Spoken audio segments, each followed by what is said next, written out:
Salut tout le monde, bienvenue dans ce nouvel épisode de Wallonimo. Salut Sylvain. Salut Jonas, tu vas bien? Très bien, très bien. Donc on en parlait à la fin du dernier épisode, on tourne celui-ci dans la foulée. Aujourd'hui on parle de est-il toujours judicieux d'investir dans l'immobilier en Wallonie en 2025? Au vu de l'état du marché actuel, c'est une question mérite d'être posée, je pense. On a vu pas mal de changements dernièrement, notamment la réduction des droits d'enregistrement à 3% pour les achats, les premiers primo-acquérants particuliers en Wallonie. En Flandre, ils sont passés à 2%, je crois. À Bruxelles, c'est l'abattement à toujours, je pense, Sylvain. Ouais, Ouais, enfin, on parle de la Wallonie de toute façon aujourd'hui. Euh, les changements de ouais, taux d'intérêt, le marché monte, descend, a connu quelques vagues dernièrement, un peu plus dans les pays voisins que dans notre pays, mais tout de même. Et donc, voilà, la question mérite d'être posée. Il y a une incertitude globale sur les marchés mondiaux. Est-ce qu'il est toujours judicieux d'investir dans la brique en 2025? ouais. Donc voilà, l'idée de cette courte vidéo, c'est de peut-être comparer l'investissement immobilier avec peut-être d'autres investissements actuellement, et aussi voir quelques pistes, surtout en termes financiers, donc crédit, ce qu'on peut trouver comme levier, comme moyen pour rentrer dans le marché, ce qui se fait ailleurs et qui pourrait arriver chez nous. Voilà, ça c'est un peu l'idée de cette vidéo. C'est ça. Donc c'est dire, ok, voilà, on achète un bien immobilier aujourd'hui. Est-ce que sur 2, 5, 10, 15, 20 ans, 50 ans, c'est rentable? Sur Ouais. 50 ans, c'est probablement rentable. Sur 20 ans aussi. Mais à plus court terme, qu'est-ce qu'on peut s'attendre à Ouais. quoi est-ce qu'on peut s'attendre en termes de mouvement de marché? Alors moi, je pense que j'aimerais faire un petit point historique, si tu permets, Bien sûr. Jonas. Donc, l'immobilier post 45, donc c'est là le point de référence qu'on a en Europe, c'est la démolition d'une grande partie de l'immobilier durant la Seconde Guerre mondiale. Et puis derrière la Seconde Guerre mondiale, on a la naissance d'une grande génération de gens, les fameux boomers. Euh, et derrière, on a les glorieuses, 60, 70, donc les années 60 à 70, 70 à 80, 80, donc les années 60, les années 70 et les années 80. Alors, juste un petit détail, mais qui a toute son importance. Il faut savoir que dans ces 30 glorieuses, la répartition de la richesse des entreprises était de 30%. Donc, toutes les sociétés du monde répartissaient, enfin, rendaient à leurs employés 30% de la valeur ajoutée qu'elles créaient. Au jour d'aujourd'hui, les plus mauvais élèves, ce sont les GAFA, qui rendent moins d'1% de la création de valeur. Et c'est des très mauvais élèves, mais les entreprises, en règle générale, rendent très peu de la valeur créée à leurs employés. Valeur créée, tu veux dire chiffre d'affaires? Non, valeur créée, ouais, ouais, Chiffre les d'affaires. bénéfices de C'est l'entreprise, ça, quoi. pas Voilà. le gain de valorisation de l'action, quelque chose comme ça. Mais également, si, ça également, parce que en fait, plus ton bénéfice est haut, plus si tu es coté, plus on va donner une valeur Mhm, mhm. importante à ton entreprise, mais t'as quand même, donc du coup, ça crée quand même de la valeur, puisque il y a des gens qui viennent mettre leur argent dans ton entreprise pour avoir cette valorisation-là. Et cette valorisation-là, justement, n'est pas rendue. Particulièrement les GAFA. Pourquoi? Parce que les GAFA ne payent pas de dividendes. Les GAFA, ils font du rachat d'actions pour les détruire. Mais donc, c'est toujours les mêmes propriétaires, donc les quelques grands fonds et les gens qui ont créé les boîtes, qui font ce retour tout le temps financier, au lieu ou de répartir en plus gros salaire, hein, ce qui est le meilleur moyen finalement pour répartir la richesse, ou de donner par exemple des actions aux employés. Il y a je prends Colruyt, très bel élève à ce niveau-là, qui depuis toujours paye ses employés avec des actions de chez Colruyt. Et là, il y a une répartition un peu meilleure c'est aussi un contournement fiscal, on va pas se le cacher, mais voilà, il y a une répartition un peu meilleure. Les GAFA étaient les plus mauvais élèves. Donc je reviens à ce que je disais, 30 glorieuses, 30%. Et maintenant, à mon avis, on doit tourner entre 0 et 5% pour la moyenne des entreprises. Alors, l'immobilier a ouais, fortement été acheté, construit dans ces années-là, mais le prix de l'immobilier dans ces années-là a monté, mais pas à la vitesse actuelle. De- Par contre, dans les années 90, 2000 et surtout après la crise de 2008, quand il a fallu sauver le système bancaire et qu'on a fortement, à partir de 2015, M. Draghi, baissé les taux d'intérêt, là, la baisse des taux d'intérêt, la planche à billets, ça permettait à l'Italie de rentrer en Europe, ça permettait aux États de refinancer des dettes qui sont de plus en plus compliquées à refinancer. Et donc, on a décidé de baisser les taux. Sauf qu'au lieu de relancer, tout l'argent est allé droit dans l'immobilier. Et cet argent était accessible pour des gens qui étaient déjà aisés, forcément, et pas pour... donc c'est forcément les gens qui étaient le plus aisés qui avaient... Donc, ces gens, les boomers, qui possèdent une grosse partie du patrimoine immobilier en Belgique, en tout cas, mais je pense que c'est pareil dans tous les pays européens, ben, ils ont pu s'endetter pour pas cher, parce qu'ils avaient des grosses capacités d'endettement, des grosses garanties, et ils ont acheté à tout va, parce que, ils avaient déjà la main sur le marché, ils le faisaient à 0,5, 0,05%, 1%, et ils agrandissaient encore leur empreinte sur le marché immobilier. Et donc, pour répondre à ce que tu disais, sur 5 ans, on est sûr que ce sera rentable. Sur 50 ans, pardon, on est sûr que ce sera rentable. Je pose toujours la question aux gens avec qui j'en discute. Si aujourd'hui, je prends mon cas à moi, je possède une maison, je vais donner un chiffre, 300 000. Est-ce que ma maison dans 20 ans, elle va faire x6 ce qu'une maison faisait x6, x10 entre 1980 et 2000? Attention, hein, je pense pas que les plus-values qui ont pu être réalisées par le passé vont être des plus-values similaires. Les taux d'intérêt sont déjà à zéro, tu vois. Donc il n'y a pas cette place de croissance sur le marché. Enfin, ils sont plus à zéro. C'est pas juste ce que je dis, mais les prix sont toujours relativement similaires au moment où les taux étaient à zéro. Donc, est-ce que ça fera x6? Non. Maintenant, on parle d'investissement. Si on parle de détention pendant aussi longtemps, on parle probablement de rentrée locative. Et donc, ouais, sur 50 ans, tu as un loyer qui est rentré pendant X années. Ton IMO a sûrement quand même pris un peu en valeur, hein, même si c'est qu'une moyenne de 1% l'année, ça sera 1% l'année, tu vois. Plus entre 4 et 8% de revenus locatifs bruts. T'as fait un investissement qui a représenté une certaine rentabilité. Ouais, alors, ouais, je reviens juste sur un peu l'historique. Euh, Mes grands-parents ont acheté une petite maison à Herve euh, en 57, si je dis pas de bêtises. Ouais, 57. Euh, ou même un peu plus, 61. Parce que ma maman est de 69, donc ça doit être par là. Quelques années avant les premiers les enfants. Euh, Sans vouloir dire de bêtises, 43 000 francs belges. J'ai encore vu le... Non, Ça je fait dis quoi une ça? bêtise. 1 000 euros? 10 000 euros. 10 000 euros. Mhm. Non, 1000 euros, pardon, 1000 euros. 1000 euros, 1000 euros. Mais c'est un peu plus que ça. C'était 113 000 francs belges. J'ai dit une bêtise, 113 000 euros. Donc on est comme sur 2500 euros. Mais par contre, le taux d'intérêt à la banque c'était inscrit dans l'acte, était de, accroche-toi, 18,75. Mhm.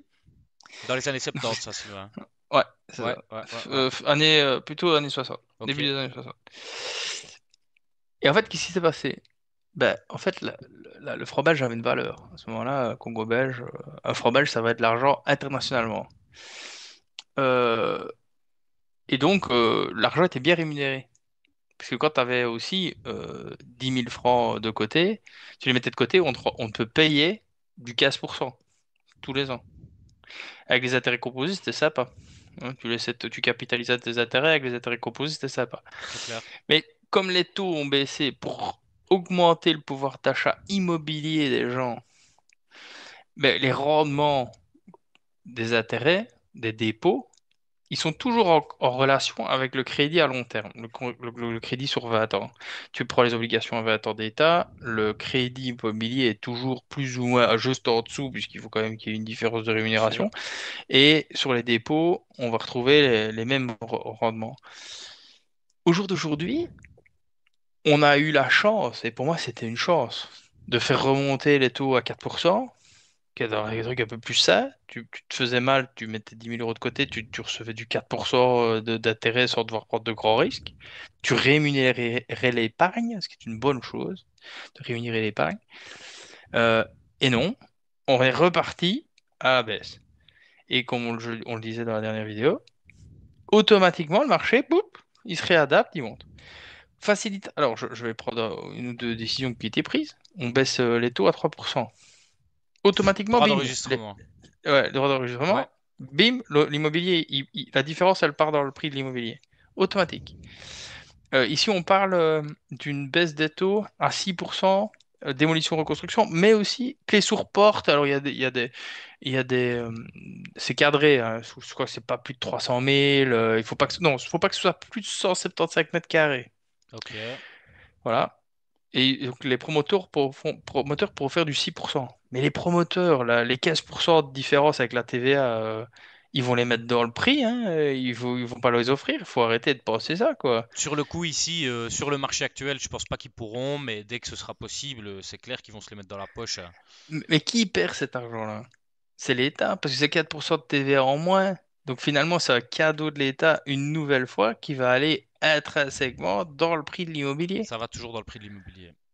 Et donc, une nouvelle fois, c'est un levier, et on n'a toujours pas compris, qui va faire monter le prix de l'immobilier. Et le même État qui prend ces décisions, sur pression clairement des lobbyistes promoteurs, hein, qui se plaignent depuis 3 ans que le marché est à l'arrêt, c'est juste qu'ils font plus les marges qu'ils feraient habituellement et qu'ils n'ont pas envie de prendre des risques pour des marges plus faibles. Donc voilà, ils savent très bien ce qu'ils font, puisque en arrêtant de construire, en mettant tous les mecs au chaume du, l'État, il se retrouve dans deux problèmes. La nouvelle offre, donc les nouvelles constructions diminuent drastiquement. Ça veut dire que l'offre sur le marché stagne. Si l'offre stagne, mais que la demande continue à croître, ben, le marché se tord. C'est exactement ce qui se passe. Et, euh, et du coup, à un moment donné, il faut retourner vers les promoteurs et leur dire, les gars, recommencez à construire. Et donc, on leur met TVA à 6% et on fait croire à tout le monde que la TVA à 6% sur une clé sur port de 175 mètres carrés, c'est génial, ça va être un gain de pouvoir d'achat. La maison, elle va juste être 15% de plus dans les poches des promoteurs et il va y avoir 15% de moins de rentrée de TVA. Et puis, on pleurera parce qu'on ne sait pas, on va falloir faire rouler une dette plus importante sur l'État parce qu'on aura une perte de 15% de TVA sur les ventes de ces maisons-là. On peut aller même un peu plus loin tant qu'on parle frais annexes, parce qu'une baisse de frais annexes baisse en effet ton prix d'achat. On va parler des 12,5 qui passent à 3, c'est 9% et demi moins cher. Donc logiquement, on dit les maisons vont être 9% et demi plus chères pour arriver au même prix frais compris, mais c'est pas juste parce que les banques elles prêtent pas les frais de notaire en général, et donc la plupart des particuliers qui n'étaient pas en capacité d'acheter, c'est d'ailleurs le but de cette loi, hein, je pense, parce que pour une maison à 200 000, il fallait amener 30 de fonds propres. Maintenant, il faut plus amener que 8, allez, 8, 9. Sauf que du coup, comme on peut acheter avec moins de fonds propres une maison équivalente, on peut aussi acheter avec un peu moins de fonds propres ou des fonds propres équivalents une maison beaucoup plus grosse et quand même s'en sortir en termes de quotité. Donc, ça Et, pousse et à pas le profil, marché. et à profil risque beaucoup plus dangereux. Ouais, non, c'est clair, ça pousse pas le marché 9% à la hausse, ça pousse le marché bien plus à la hausse. On ne sait pas si cette hausse peut se résorber dans le futur, donc ça augmente encore une fois le profil risque. Euh, mais ça Et puis montre. on me fait pas croire qu'une banque bon, je vais prendre le cas typique, une banque qui a comme client un jeune couple, même pas besoin d'être jeune, un couple qui est un peu dispendieux, qui a pas d'argent de côté et qui toute sa vie dépense tout le temps bagnole sous crédit, enfin la totale au niveau de la dépense, et qui a 40 piges. Et qui a royalement 5 000 € de côté, 6 000 € de côté. Ils ont jamais acheté, ils ont toujours été locataires parce que bah, profil de risque beaucoup trop compliqué. Et maintenant, on va leur laisser acheter un appartement de 150 000 €. Parce qu'il faut sortir 5 000 ou 6 000 de frais de Ouais. notaire. Voilà. Mais le profil de risque est le même. Donc, enfin, moi, je fais souvent des parallèles.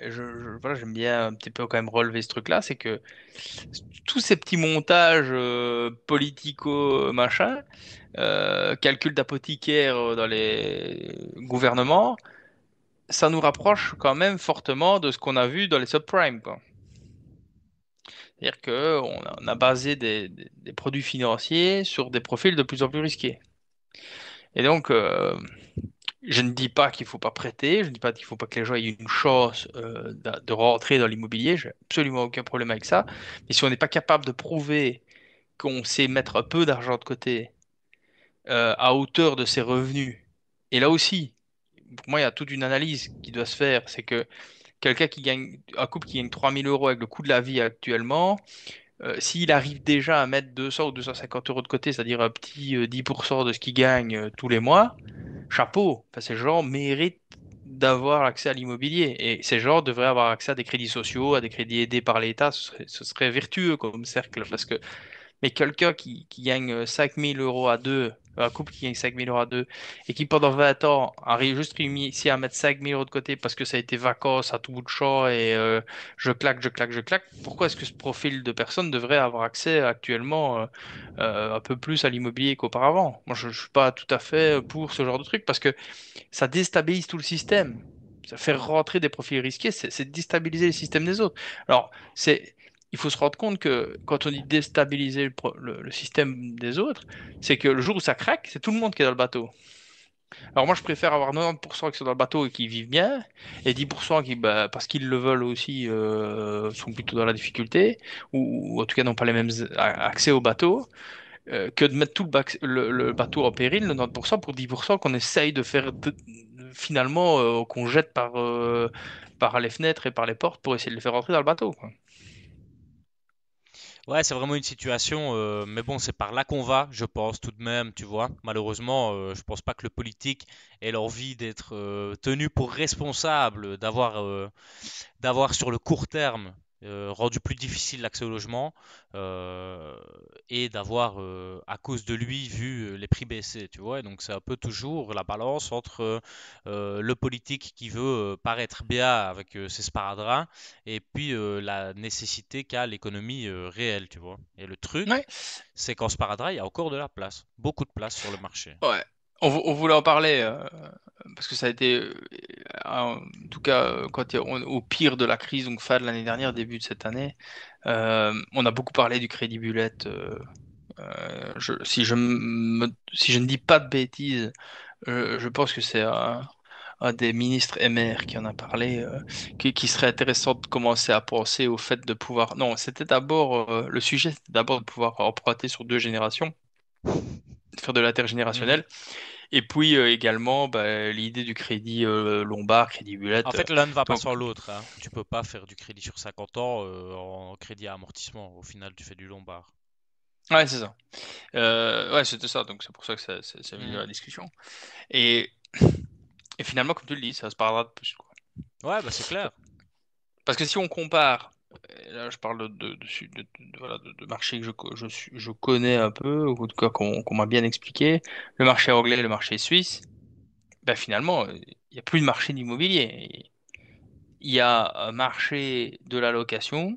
Donc, si tu as l'accès au crédit Lombard en Suisse, tu peux mettre la main sur un actif, enfin sur l'exploitation d'un actif, parce qu'il ne t'appartient jamais, hein. Tu as juste le droit de l'exploiter, l'actif, et tu le loues en essayant de faire des plus-values, voilà. Et donc tu deviens en fait finalement dans ta vie de tous les jours un professionnel de l'immobilier, avec ton propre bien. Euh, Enfin, moi, je veux dire, parce que faut pas oublier que quand on paye nous-mêmes ce loyer, hein, donc les intérêts et pas le capital, je pars en Suisse, voilà, des maisons, une petite maison en Suisse, ça coûte vite 1 million d'euros, donc tu en as pour 4 000 par mois. Euh, on te dit, bah non, ce sera 800, parce que tu payes que les intérêts. Mais si tu vis dedans, en fait, tu payes avec, si tu considères que tes revenus, c'est ton entreprise, tes revenus au boulot et tout ça, tu payes avec tes revenus d'entreprise 800 tous les mois, quoi. Donc tu t'es devenu un professionnel, enfin t'es devenu un client du système immobilier, quoi. Ah ouais, c'est clair. Et en Dans ta plus, propre maison, tu vois, dans la maison où tu vis, quoi. t'amortis jamais, jamais ton BA. Donc tout le marché est basé sur le fait que, tu vois, si tout le monde est en lombard, effet de levier x5, le marché peut pas prendre 20% dans la tronche. Mais t'es déjà sur des crédits sur 3 générations, pré lombard. Enfin, tu vois, à un moment, là, il y a plus de sparadrap. Et à un moment, si le marché prend 20% dans la tronche, il prend 20% dans la tronche. Et on en discutait avant de commencer nos vidéos aujourd'hui, parce que bon, et on peut peut-être un petit peu discuter d'autres placements actuellement. Bon, la bourse, actuellement, on a une grosse turbulence sur la bourse. Pourquoi? Parce qu'il y a des curseurs importants, comme la valeur de certaines monnaies, le yen en particulier, qui ont varié très fort sur des pics très intenses, dans un très court temps, et beaucoup de gens ont dû adapter leur position en lien avec ces mouvements de monnaie ou le mouvement aussi qu'il y a eu sur la dette américaine le jour de l'annonce euh, des tarifs, où la Chine a vendu pour 1200 milliards de dettes en quelques heures. Et du coup, bah, les banques ont dû voilà, éteindre le feu, comme elles le font, les banques centrales éteignent le feu, comme elles le font chaque fois. Euh, et c'est ça qui me fait peur. Ah, c'est pas ça qui me fait peur, mais je veux dire, c'est là qu'on sent que il faut vraiment y aller, même en faisant du très long terme au jour d'aujourd'hui. Je crois qu'il faut quand même être conscient dans quel jeu on joue. Il faut être conscient que au jour d'aujourd'hui, et je reviens sur l'historique, une petite proportion de gens détiennent une grosse part du marché, que cette petite proportion va disparaître, que ces biens vont être succédés et que ces biens nécessitent en grande partie des rénovations, que le coût des rénovations n'est pas du tout celui qu'il était dans les années 60 quand ces biens ont été achetés, qu'au jour d'aujourd'hui, les rénovations sont au prix de l'immobilier sont extrêmement chères, le matériau aussi. Et donc, ben, quelqu'un, un jeune qui reçoit une, deux, trois maisons en dotation, enfin en succession, il aura peut-être pas les moyens de les refaire toutes les trois. Mhm. Donc, il va peut-être en avoir deux pour en faire une correctement. Et attention à à la liquidation du marché. L'avantage qu'on a, c'est qu'actuellement, ben, on a un marché tordu, ben, on va avoir plutôt une offre qui remonte un petit peu, mais qui actuellement est pas excédentaire. Donc, on va peut-être avoir une mise à l'équilibre, un léger excédent qui va peut-être encore un peu corriger le marché. Il faudrait pas non plus qu'on liquide de trop et que là, on ait vraiment un gros excédent sur le marché belge. Ce qui me fait aussi un peu peur, enfin un peu peur, ce qui sont des points d'attention pour ceux qui souhaiteraient se lancer dans l'immobilier, c'est la géopolitique internationale. Il faut quand même tenir ça en compte parce que pas oublier que la Belgique, bon, siège de l'Europe, siège de l'OTAN, il faudrait pas qu'il y en ait des deux qui bougent, quoi. Parce Ouais, que on se rend pas compte, mais c'est en termes de valorisation immobilière, Bruxelles coûte ce qui coûte parce que il y a ces instances internationales. Si tu en perds une importante ou deux ou toutes, ou voilà, je veux dire, c'est clair pour Bruxelles. Après, à la cré... Ouais. je connais pas la proportion de capitaux internationaux sur notre marché. À Bruxelles, importante, je pense. En Wallonie, pas sûr qu'elle soit si importante. Alors, elle n'est pas importante, mais c'est le principe, je t'expliquais, hein, c'est le principe des dominos. Donc, quand tu retires le yen là, ben, il y a des mecs qui doivent avoir des positions aux États-Unis pour rembourser leurs prêts en yen.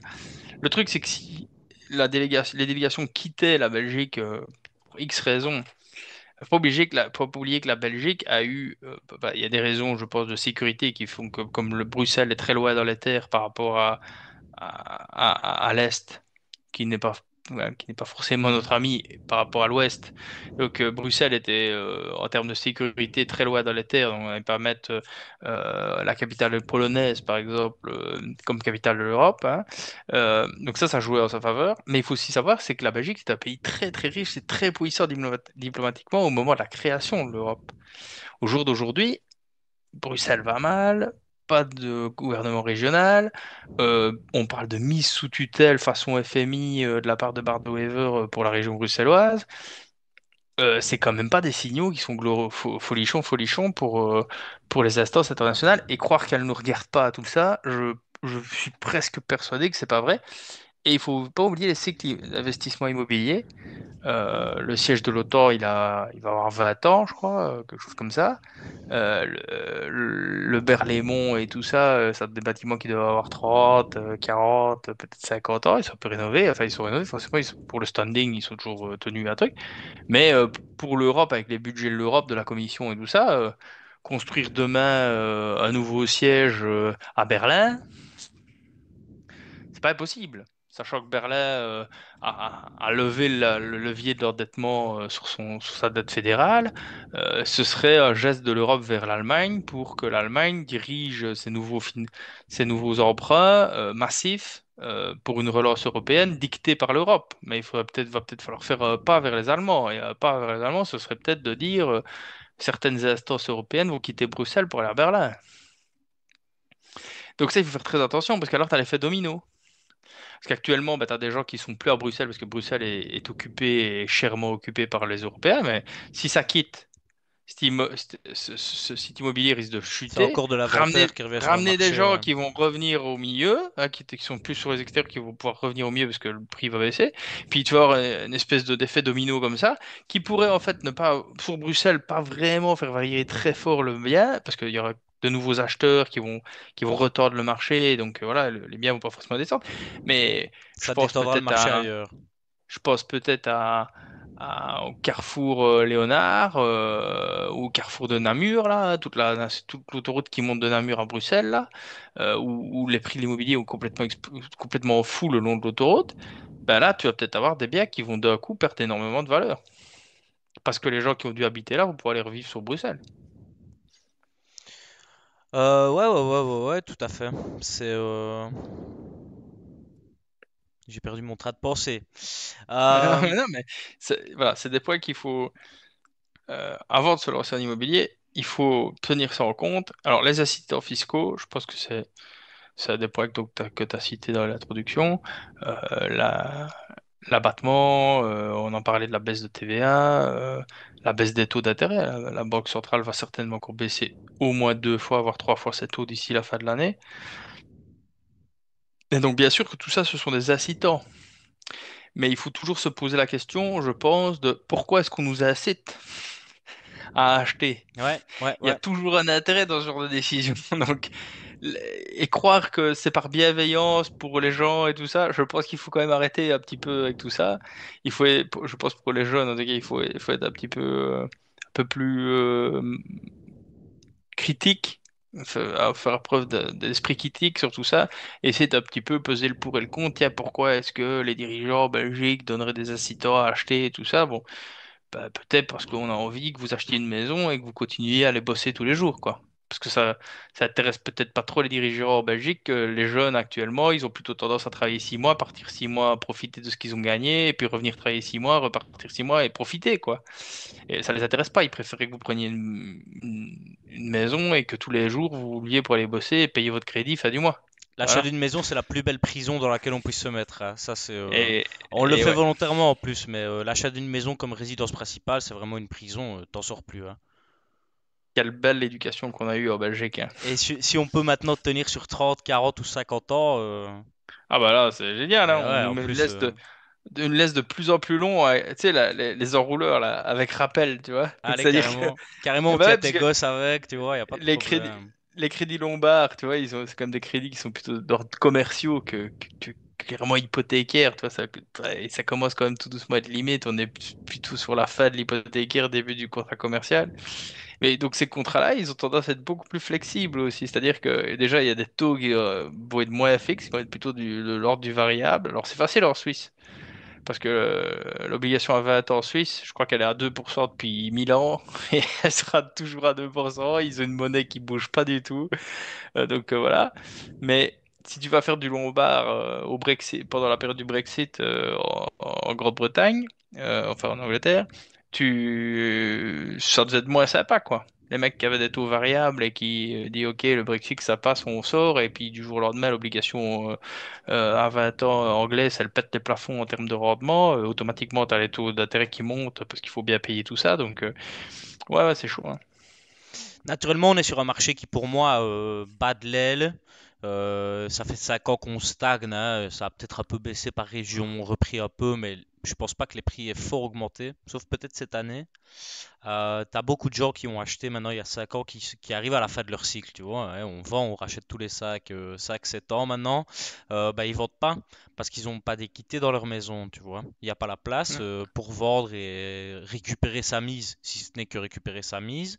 Donc tout ça, c'est de l'inventaire qui risque de s'accumuler. Tant qu'ils ne doivent pas vendre, il n'y a pas de problème. Mais le jour où ils vont devoir vendre, bah ok, on a patienté pendant tout ce temps, ce qui a fait que le marché est resté assez tordu parce que les seuls qui ont de l'équité, c'est les boomers, tu vois. Il n'y a personne d'autre qui a de l'équité dans sa maison.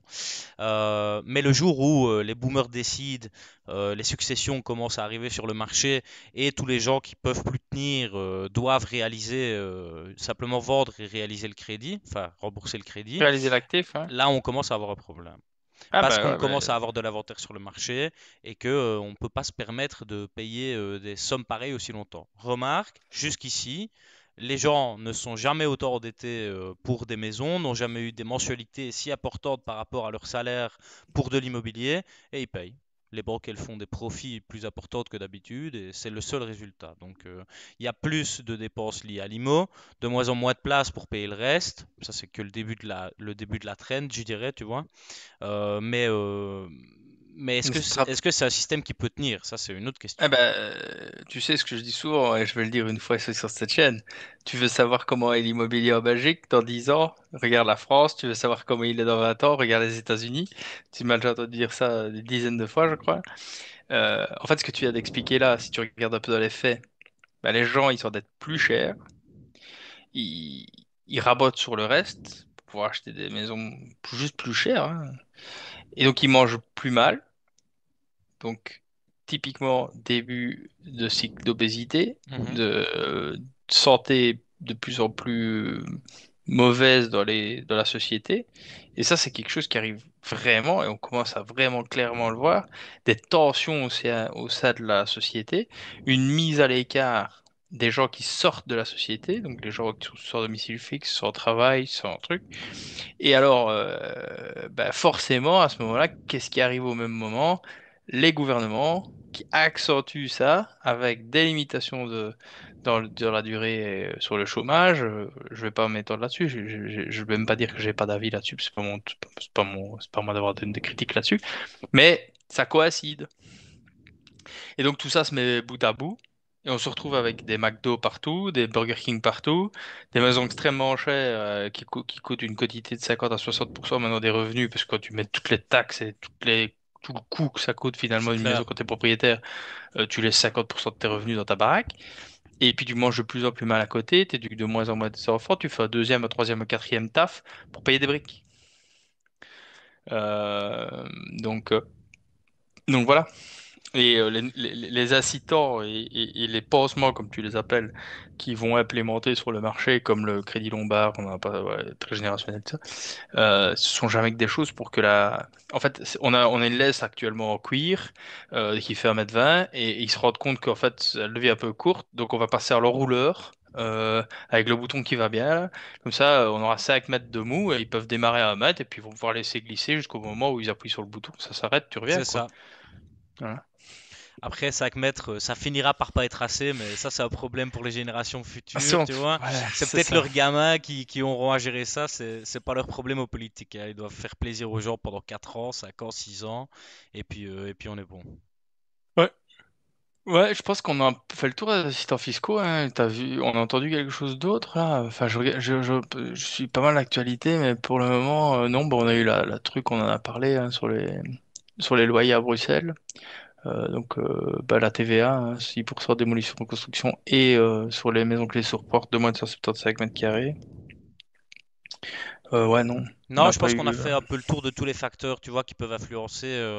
C'est compliqué en fait, hein. Si on compare à ce qui peut se faire sur d'autres marchés, il y a encore beaucoup de place d'évolution en Belgique, mais c'est basé sur, c'est pas des fondations qui soient si stables. Alors, moi, je vais juste me permettre parce que j'ai vraiment envie de l'expliquer. Si pour faire une comparaison avec les marchés financiers, parce que c'est extrêmement lié, hein. Bien sûr.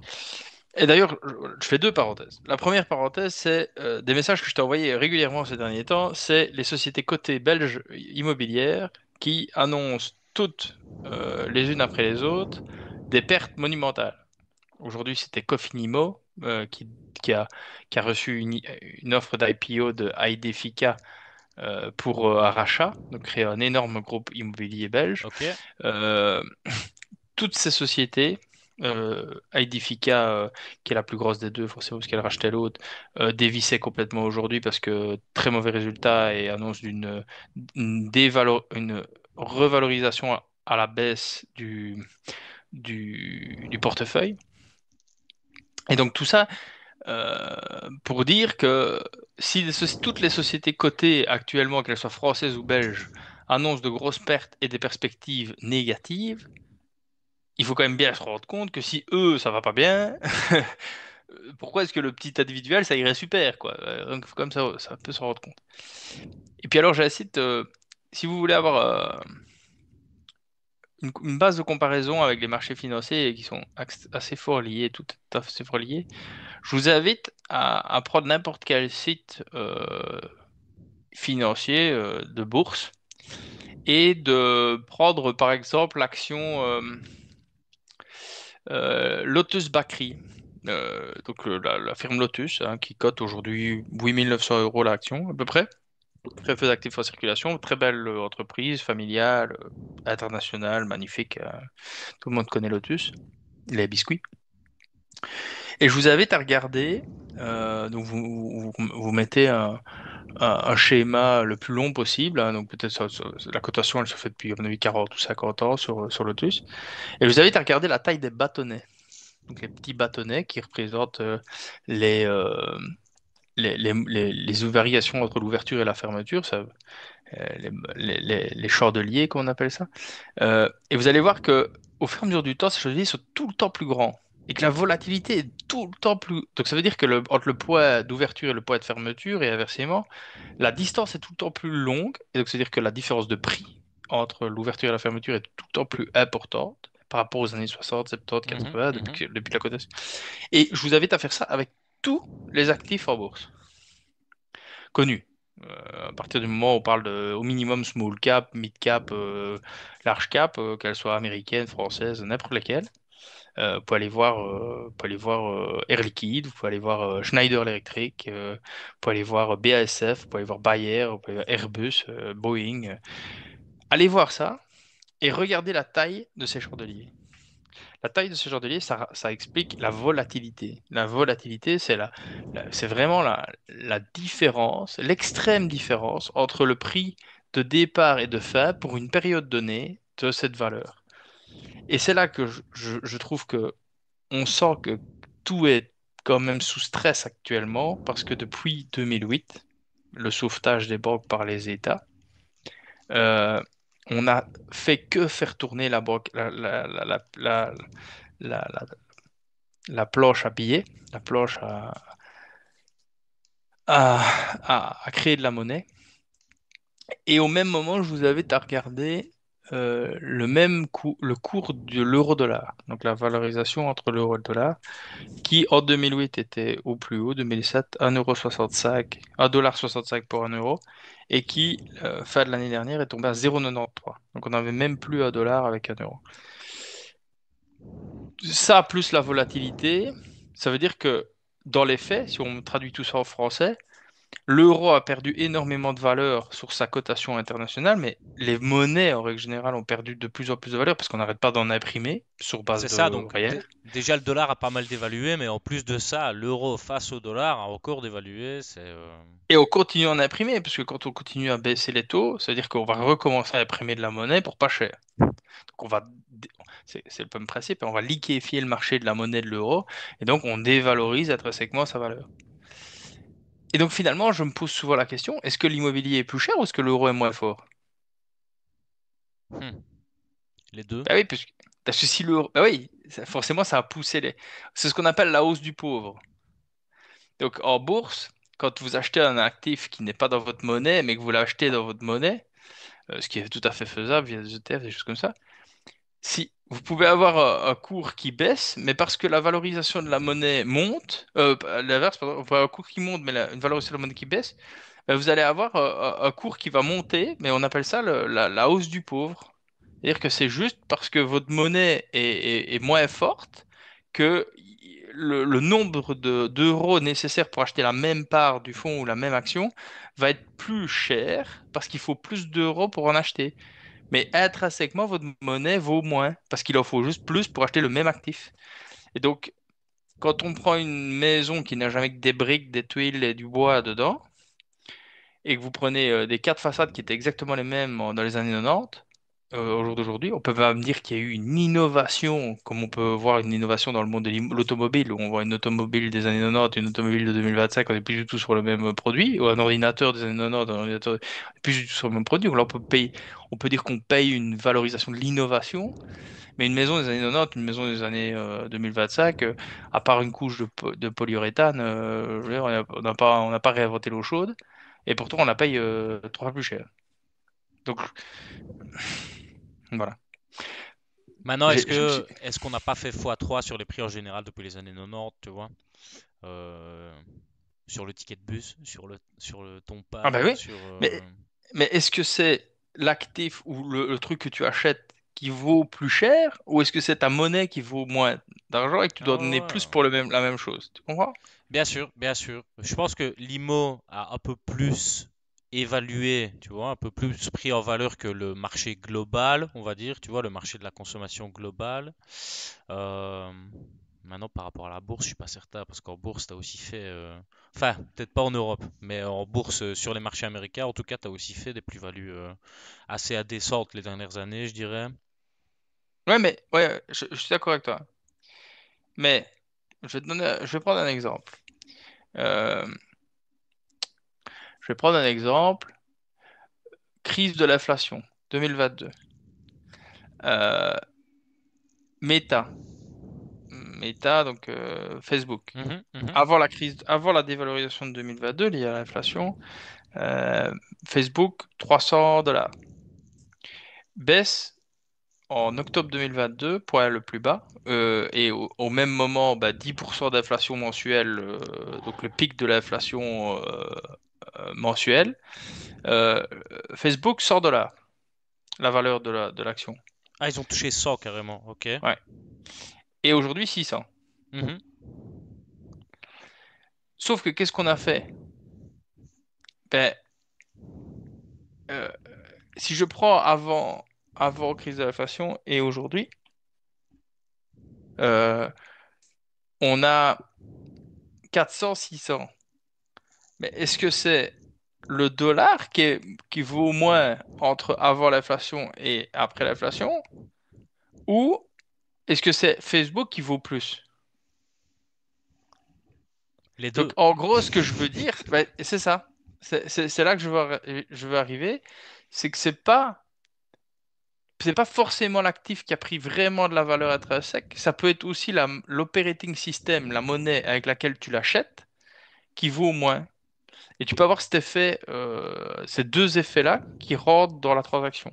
Mais c'est clair qu'il y a un certain effet de FOMO, certainement, qui fait monter les prix, du fait qu'on essaie de se débarrasser de la monnaie qu'on a en main. Tu vois, moi j'ai des potes qui ont un peu de capital, ils me disent mon capital fond, tu vois, il faut que je le mette quelque part. Et donc, cette dynamique peut faire grimper les prix. On jette l'épargne. Non, si t'as de l'épargne, t'es con.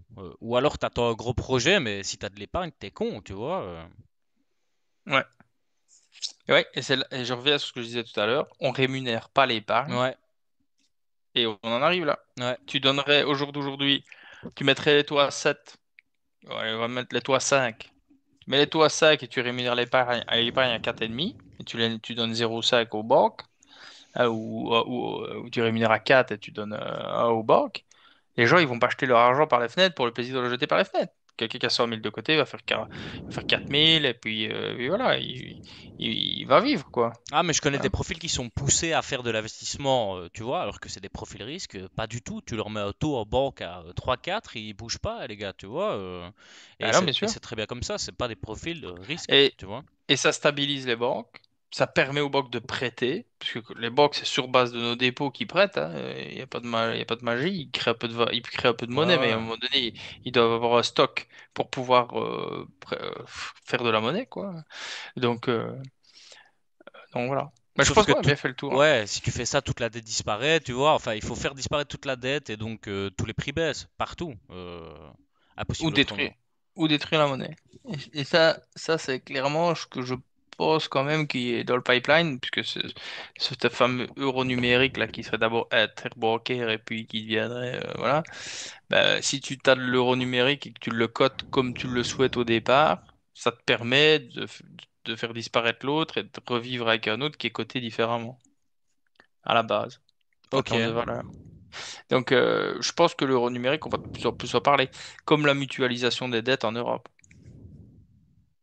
Et d'ailleurs, on le voit, depuis la création de l'Europe, les pays les plus pauvres au sein de l'Europe, certains pays de l'Est européen, bah, sont en train de monter. D'ailleurs, on n'arrête pas, actuellement, on n'arrête pas de prendre la Pologne. en porte-drapeau. C'est génial. Regardez la Pologne, taux de croissance. Ils ont une classe moyenne qui s'est développée terriblement et tout ça. Et attendez, ça fait 20 ans que la Pologne fait du dumping social sur pas mal de gros marchés, entre autres le transport, la construction, dans les pays ouest européens. Attention, ils ont perdu plusieurs générations de gens qui sont déplacés pendant 6 mois, un an travailler et puis qui rentraient quelques semaines à la maison. C'était très dur hein, pour les Polonais, je parle pas de ça. Mais on voyait clairement qu'il y avait une volonté de faire remonter les marchés qui étaient plus compliqués en Europe et de faire baisser les marchés qui étaient trop hauts. Et maintenant, avec la signature de l'ouverture de taux d'endettement plus élevés que par le Bundestag en Allemagne, ben on voit clairement que finalement, les moins endettés, les plus puissants qui sont en Allemagne, on va aussi leur demander de remonter leur taux d'endettement voilà, pour équilibrer. Jusqu'au moment où ce sera suffisamment équilibré pour dire, bon, OK, on mutualise toutes les dettes, voilà. Et on fait une dette européenne. Et voilà. Mais avant ça, il va falloir permettre aux fonds de pension nationaux de remettre leur argent d'abord dans des obligations européennes.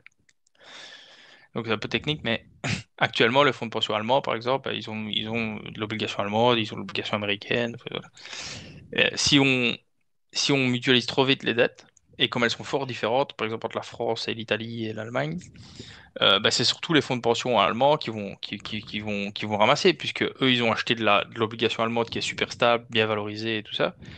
Et si automatiquement on mutualise les dettes, bah, ça veut dire qu'en fait que toutes les obligations, elles valent la même chose, grosso Mhm, modo. mhm. Et donc du coup, bah, tu te retrouves avec des fonds de pension allemands qui dévalorisent très fort et à la limite des fonds de pension italiens ou français qui vont revaloriser très fort parce qu'ils vont aller plutôt vers la valeur de l'obligation allemande, tu vois. Donc je pense d'abord que c'est pour ça ils sont en train de d'abord faire revenir les dettes un peu tout au même niveau. Ceux qui exagèrent, on va leur demander de serrer la ceinture et les autres, on va leur demander de dépenser. Et puis quand ce sera suffisamment stable et surtout que les fonds auront pu s'adapter sur base d'obligations européennes, alors on pourra mutualiser les dettes. Ok, Voilà. bon. Petit interlude financier, mais je trouve que c'était intéressant d'en parler parce que finalement, ça a un impact assez important sur les marchés d'immobilier. Parce que mutualisation des dettes poussera à taux d'intérêt plus stable, c'est ça? Alors, parce que tu pourras aussi faire des emprunts européens. Mhm. Il n'y a que des banques Ouais, ouais, ouais, ouais, ça c'est bien. gigantesques. Bah, c'est bien, on ne sait pas si ce sera bien, mais voilà, il faut se dire un truc, c'est que l'Europe, enfin actuellement, la Commission, le Parlement, à part créer des nouvelles règles qui ont quand même tendance à être restrictives, euh, on verra. Voilà, on verra. Mais On par verra. contre, voilà, ça risque de solidifier l'euro, le système européen, et voilà, c'est un peu le but du jour. Bon, écoute, je crois qu'on a fait un beau petit tour. Aujourd'hui, on a été Ouais, un peu technique. Je pense pas que ça vaille la peine d'aller encore plus loin. On a sûrement déjà perdu tout le non, monde. ouais. Euh, on est à quoi? 47 minutes. Ouais, franchement, c'est bien. Encore? Ouais, ouais, ouais, ouais, ouais, c'est notre timing. Ça. Euh, pour ceux qui sont encore là, s'il y en a, merci pour votre écoute. Dites-nous si ça vous a plu de faire un épisode où on va peut-être un peu plus parler finances globales, tiens, faire un petit état du marché, etc. Parce que c'est vrai on ne se tient pas toujours qu'à l'immobilier, dans le privé, on va dire. Laissez-nous un petit commentaire, abonnez-vous, activez la cloche, likez, tout ça, et on se voit la prochaine fois. Salut tout le monde! Salut, salut!